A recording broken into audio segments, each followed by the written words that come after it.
Here's something nice. When you're in the desert, it's kind of nice to hear, Dear Orson, the weather is wind and snowing. So to be able to think of snow and a cool temperature over there in the desert was kind of fun. Major Orson Ward is a public affairs officer for the South Dakota National Guard. Yeah, I hope you're having a nice time.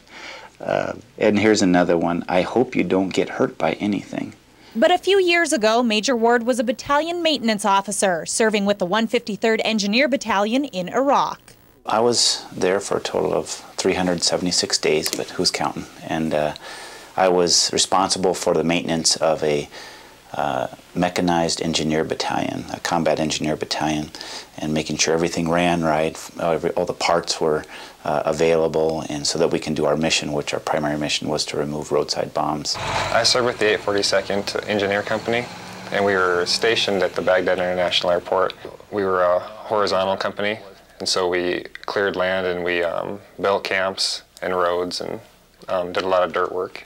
These days, Mike Bierle works with local kids who have deployed parents, but he remembers well the days when he was deployed and looking forward to letters from home. Oh, it's great. I mean, I remember even when you go to basic training, when you first join the military, the greatest thing you can get is mail. In a time when technology allows people to send messages around the world in an instant, kids still use snail mail to send homemade cards and handwritten notes. You know, what kind of animals did you see? How many friends do you have? I have lots. You know, so that's a lot of fun. Yeah, I'm everybody's friend. Of course, your friend Jeremiah. You know, there's not a lot of politics in first through fifth grade, so they really could identify with just you as a service member and doing something for them. It's at a very simple level that you were doing something for them, and they identified with that, and they just wanted to say thank you. Happy Easter, military dude.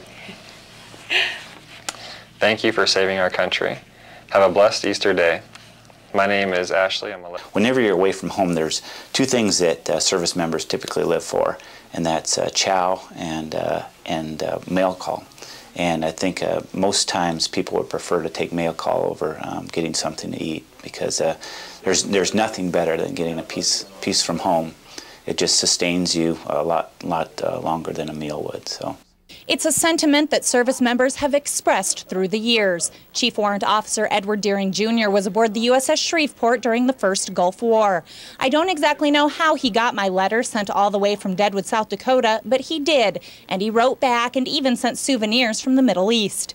In one letter he wrote, "I hope you like the picture. It's my way of saying thanks for caring and taking the time to write."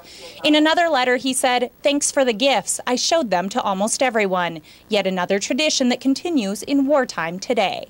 If other soldiers within our unit didn't get stuff like this, there's enough to go around. You know, you hand it out and they read it and they'll read your mail, and even though it wasn't addressed to them, they still would have a feeling of, wow, you know, somebody really cares about what I'm doing and that I'm over there serving. So it's just the support, knowing that there's still people home thinking about the soldiers, and knowing that that what you're doing is important.